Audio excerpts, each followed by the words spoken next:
Turabasuje abakunzi b'ibibuga Global Prime yerese mugeshi bayingana ikaze ku ngingo z'amakuru agezweho muri kano karere k'ibiyaga bigari. Turi buze kwitsa ku ngingo zifito zihurira n'ikibazo cy'umutekano muke urambye muri kano karere k'ibiyaga bigari birumvikana. Turasubira inyuma gato mu myaka 7 itambutse mu kwezi kwa 10 kwa 2019 nibwo u Rwanda rwagabweho ibitero bikomeye cyane n'imitwe itwara gisirikare isanzwe ikorera mu bihugu by'ibituranyi bya Repubulika Iharanira Demokarasi ya Kongo ndetse n'igihugu cy'u Burundi. Ibi bitero byasize bihitanye abanyarwanda ndetse n'abanyarwandakazi 14, abarenga 100 barakomereka. Kuri ubu rero tugiye kwifashisha inyandiko za kimwe mu bitangazamakuru bikurikiranira bucece bibera mu karere k'ibiyaga bigari cyitwa The Great Rex Eye, aho turi buze kwifashisha inyandiko bakize hanze tariki 4 z'uku kwezi kwa gatatu. Ni inyandiko ihishura uruhare rw'u Burundi muri biriya bitero byibasiye igihugu cy'u Rwanda bifatwa nk'ibitero bifite uburemere nyuma y'icuraburindi ya jenoside yakorewe abatutsi mu myaka 32 itambutse kugeza maginga. Nibyo tugiye kuba twinjiramo, turaza kandi kurebera hamwe situation y'urugamba mu burasirazuba bwa Repubulika Iharanira Demokarasi ya Kongo. Haravugwa irasa rya drone mu bice bya Mikenge hariya muri Kivu y'Amajyepfo byatumye abaturage batari bake bava mu byabo ndetse abandi bahasiga ubuzima. Kora subscribe niba ari ubwa mbere udukurikiranye, n'inkunga ikomeye cyane kugira ngo uruhererekane rw'amakuru n'ibiganiro nk'ibi ubashe kuba mu bambere babonera ku gihe. Ngira ngo muri kubibona iruhande rwanjye iki gitangazamakuru The Great Rex Eye, ndaza kwifashisha inyandiko bashyize hanze ijambo kurindi, ubundi turebere hamwe uruhare rw'u Burundi mu bitero u Rwanda rwahuye nabyo mu kwezi kwa 10 kwa 2019. Paragrafi ya mbere yemeza ko Burundi bwateguye bugatoza ndetse bugaha amabwiriza abarwanyi cyangwa se inyeshyamba zagabye ibitero bikomeye cyane ku gihugu cy'u Rwanda mu gice cy'amajyaruguru mu karere ka Musanze, kaba gasanzwe ari akarere k'ubukerarugendo kuko na karere karimo ibirunga ndetse kanarimo zangagi zo mu birunga zisigaye hake cyane zinabarizwa muri kano karere k'ibiyaga bigari, ubwo ni hagati y'u Rwanda, Uganda ndetse na Repubulika Iharanira Demokarasi ya Kongo. Nkuko kino gitangazamakuru The Great Rex Eye kibitangaza, cyemeza ko reports cyangwa se kopi igaragaza imitegurire y'ibyo bitero uko ihagaze, yemeza ko mu kwezi kwa 2 kwa 2019 inzego z'ubutasi muri Repubulika Iharanira Demokarasi ya Kongo zatangiye guhuriza hamwe imitwe itandukanye kugira ngo cyangwa se imitwe yagaragaje ubushake mu kuba yahungabanya umutekano w'u Rwanda, ariko kandi ifite n'intego yo kuba bahindura cyangwa se bahirika ubuyobozi bw'u Rwanda. Iyi mitwe rero nk'uko tugiye kuyibona, nk'uko iyi raporo ibigaragaza, harimo imitwe nka RNC iyobowe n'uwahoze ari umugaba mukuru mu ngabo z'u Rwanda Kayumba Nyamwasa, harimo FDU inkingi ya Ingabire Victoire Umuhoza, harimo CNRD-FLN ifite ihura raporo Sesabagina ndetse na Kariste Sabimana ndetse waruzwi nka Sankara birumvikana, harimo Rudurunana kandi yari iyobowe icyo gihe na Nshimiyimana Cassien ndetse n'imitwe cyangwa se na FDLR igizwe n'abajenosideri bahekuye u Rwanda mu bya jenoside yakorewe abatutsi. Iki gihe rero iyi FDLR yayoborwaga n'uyu Victor Byiringiro.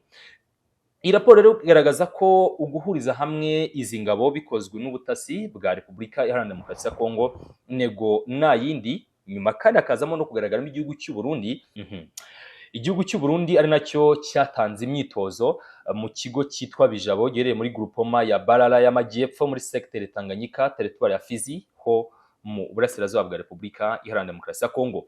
Mu ijoro rya tariki 22 z'ukwezi kwa mbere, abarwanyi barenga 1500 ba FDLR bari muri Masisi ho muri Kivu ya ruguru, nibwo bageze ahitwa Shanje, ni muri mu cyaro cyitwa Rwanumbi muri groupement ya Buzi muri chefferie ya Bahavu. Nkuko rero iyi dokima ibigaragaza, bano barwanyi ba FDLR bafite intego kwihuza n'abandi ba P5 bari bahawe amabwiriza n'uwahoze n'umugaba mukuru w'ingabo z'u Rwanda Nyamwasa Kayumba. Umugambi wabo rero ngo kwaruga bitero ku gihugu cy'u Rwanda, ndetse by'umwihariko si ukuga bitero gusa kuko bagombaga kwifashisha igihugu cy'u Burundi, niho bagombaga kwinjirira, abandi bakinjirira mu gice cy'amajyaruguru ashyira uburengerazuba bw'u Rwanda hafi na Repubulika Iharanira Demokarasi ya Kongo. Umwe mu basirikare bakuru ufite ipeti rya Major General akaba ariko n'umudiplomate agira ikore Nirame Bamwamba icyo gihe yari umujyanama wihariye wa Perezida Evariste Ndayishimiye. Uyu mugabo mbibutsa ko yanabarijwe mu nshingano zigiye zitandukanye. Iki gihe wari umujyanama wa Perezida nyakwigendera Pierre Nkurunziza, Major General Agricole Ntirameba Mwamba, niwe wari ufite inshingano zo guhuza ibikorwa byose by'iyo mitwe FDLR, izo P5 ndetse na mitwe yose twakomeje haruguru, ndetse na FDU inkingi ya Victor Ingabire Umuhoza. Niwe wari ufite inshingano zo guhuza iyo mitwe yose mu bikorwa bya gisirikare byari bigendereye guhungabanya umutekano w'u Rwanda, n'ibikorwa ariko bagezeho ku kigero gito kuko bifite ubuzima bw'abanyarwanda byahitanye ndetse n'abatari bake barakomereka muri rusange. Ikindi wamenya kuri Major General Ambassadeur Agricole Ntirameba Mwamba, uyu iki gihe yari n'umujyanama wihariye wa Perezida Pierre Nkurunziza, yaje kandi no gukomeza kuba umujyanama by'igihe gito wa Perezida w'u Burundi Evariste Ndayishimiye kugeza 2022, cyane ko nyakwigendera Pierre Nkurunziza yatashye cyangwa se yasinziriye yazize indwara y'umutima nk'uko raporo zitandukanye zagiye zibigaragaza. 2020 nibwo wari Perezida w'u Burundi Pierre Nkurunziza yasinziriye cyangwa se yaryamiye ukuboko kw'abagabo. Tugeze rero ku kwezi nyirizina, byari mu kwa 10 2019, u Rwanda nibwo rwahuye n'ibitero bikomeye nyuma y'igihe cy'icuraburindi cya jenoside yakorewe Abatutsi. Nibwo u Rwanda rwaherukaga guca mu bihe nk'ibyo ngibyo by'ibitero bya hato na hato binatwara ubuzima bw'abaturage icyarimwe. Abarwanyi 67 mu gicuku rwose bitwikira ijoro, barimo abo muri P5 ndetse n'abo muri Rudurunana, binjiye mu Rwanda baciye mu Kinigi, na gace k'ubugerarugendo kari mu karere ka Musanze mu majyaruguru y'u Rwanda, na gace gahana imbibi n'uburasirazuba bwa Kongo. Aba rero binjiye baharasa, bahitana ubuzima bw'abasaga 14, abandi barenga amajana barakomereka, ndetse so gusa uko batwitse amazu ndetse baranasahura nk'uko ino nyandiko ibigaragaza. Ingabo z'u Rwanda rero zihora zicanye amaso, niba ariko nabivuga, cyangwa se zihora hafi zicunga umutekano w'igihugu, zahise zikora operation igamije kurwana n'ibyo byihebe byari bigamije guhungabanya umutekano w'u Rwanda. Bamwe muri bo barishwe, abandi bafatwa ari bazima, baza no gutanga amakuru birumvikana. Bamwe muri bo rero banagejejwe imbere y'urukiko rukuru rwa gisirikare mu Rwanda, bacirwa imanza bijyanye n'ibyaha nyine birimo kubarizwa mu mitwe yitwara gisirikare ndetse no kugerageza kugaba intambara cyangwa se gutangiza intambara mu Rwanda, ariko ikaba n'intambara nanone kandi ifite gahunda birumvikana yo kuba bahirika ubuyobozi bw'u Rwanda. Nihe rero Burundi buhurira n'ibi bitero byo mu kwa 10 2019? Burundi imikono yabo na FDLR muri iyo myaka bigaragara ko ari igihe kirekire, si ubu ngubu bivuzwe kuko birazwi ko Burundi, ingabo z'u Burundi ziri hara mu burasirazuba bwa Kongo zisanzwe zifatanya n'umutwe w'abajenosideri ba FDLR mu bikorwa bakora byose bya gisirikare, basanzwe bari kumwe, barafatanya umunsi ku munsi. Raporo zitandukanye zigaragaza ko u Burundi bwahaye abarwanyi ba FDLR icumbi, ndetse bemerera bano barwanyi ba FDLR kugira bimwe mu bikorwa. Na n'ubu kandi bivugwa ko bano barwanyi ba FDLR bafite ibikorwa business, ibikorwa byinjiza amafaranga bakorera imbere hara mu Burundi. Sibyo gusa, bamwe muri bo bagenda bisanga muri kiriya gihugu, ndetse kandi bakaba bafite nabo bahurira ku rundi ruhande n'igisirikare cy'igihugu cy'u Burundi. Mu kwezi kwa 12 byari tariki 5 nk'uko inyandiko z'igitangazamakuru zibigaragaza 2019, nibwo wari komanda wa CNRD-FLN Lieutenant General Wilson Irategeka we ubwe yemerewe cyangwa se yahawe uburenganzira n'igisirikare cyangwa se n'abayobozi hari imbere mu Burundi bwo kujya gukoresha cyangwa se yemerewe gukoresha ivuriro ya Bujumbura mu kwivuza. Bivugwa ko inzira yemerewe hariya yagomba guca Nyangezi, Ngomo, Kamanyora, agaca muri Kivu y'Amajyepfo, aho igisirikare cya leta ya Congo FARDC gikora muri Kivu y'Amajyepfo cyo cyamufashije kimuha moto mu komezanya mpaka Bujumbura, nk'uko bigaragara kuri ino nyandiko. Mbibutsa ko intara ya Bujumbura iri hafi hano na Kivu y'Amajyepfo, ubwo ni intara ya Kivu y'Amajyepfo mu burasirazuba bwa Kongo. Ambasaderi w'u Burundi muri Kongo akaba numwe mu bagize FDLR, nk'uko inyandiko bigaragaza, uyu Agricole Ntirameba we bikavuga ko yarashinzwe communication cyangwa se yarafite inshingano yo gukominika, ni ukuvuga ngo yo kumenyesha ibikorwa Perezida Felix Tshisekedi, hagati ni ukuvuga ngo niwe wakurikiranaga ibikorwa hagati ya FDLR ndetse na Perezida Felix Tshisekedi, ndetse naho bikenewe n'ingabo z'u Burundi nk'uko iyi nyandiko ibigaragaza muri rusange. Vuba aha Perezida Ndayishimiye abajijwe ibijyanye n'umubano we na FDLR, yakoje statement ivuga ngo the enemy of my enemy is my friend, ni ukuvuga ngo umwanzi w'umwanzi wanjye nkaba ari inshuti yanjye. Ariko aya magambo ahanini abara yo kuyobya uburari.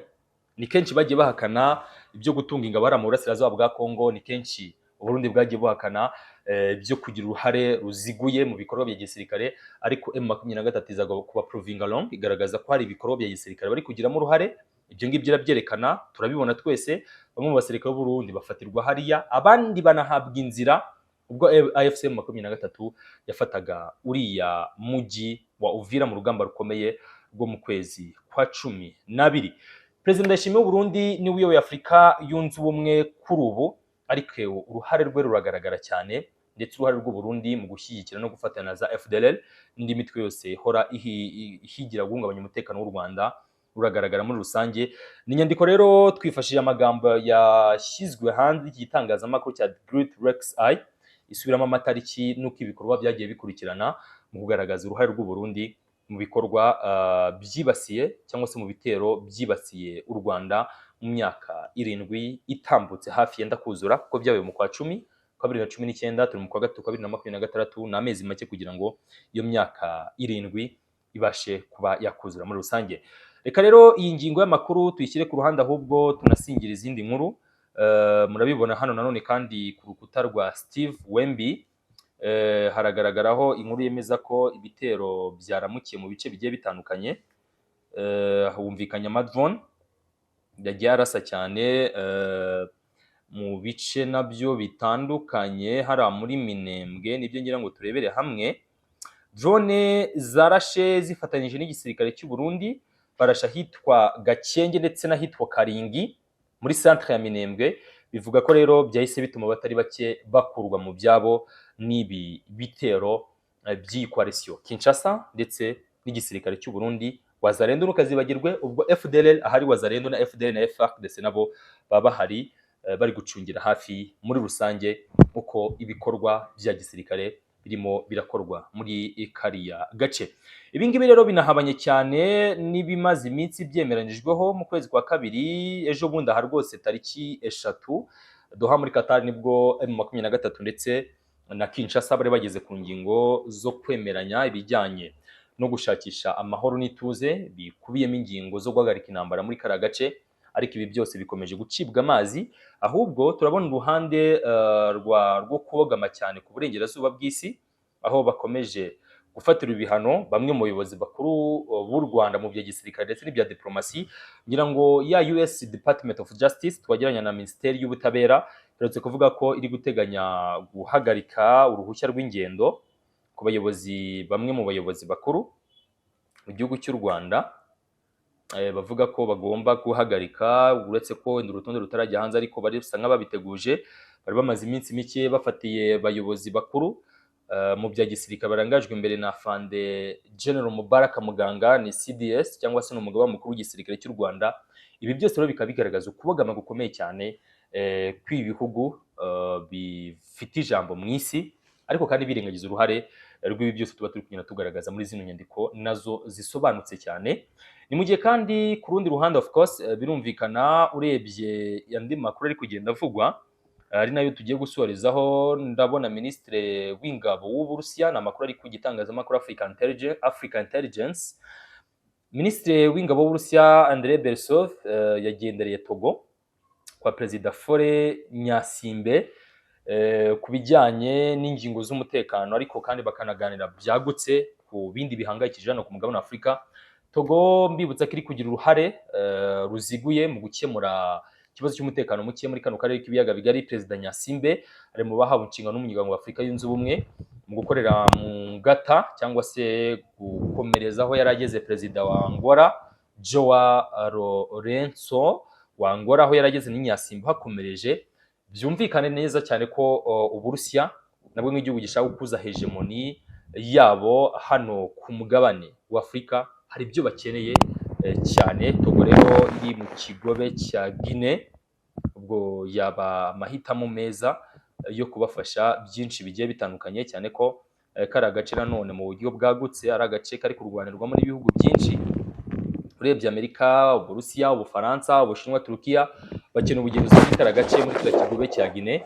Birumvikana rero Togo nk'igihugu gito ariko kandi kiri strategique, Uburusiya kugirana amasezerano nabo mu bya gisirikare birebana hagati y'ibihugu byombi ntacyo bitwaye, ariko n'ingingo nanone kandi zirebana n'umutekano rusange w'umugabane wose wa Afurika, ibyinshi byo kuganirwaho. Turi ku musozo w'izi updates, reka mbashimire mwese mwakurikiye ivuga Global Prime ndetse n'abakunda Semugeshi Bayingana n'abandi banyamakuru bose dukorana hano, Joseph Iradukunda, ndetse nshimira na team yose bagize uruhare mu kudufasha kugira ngo amajwi n'amashusho meza muri kubona bibagereho. Ubundi Imana ibamere umugisha.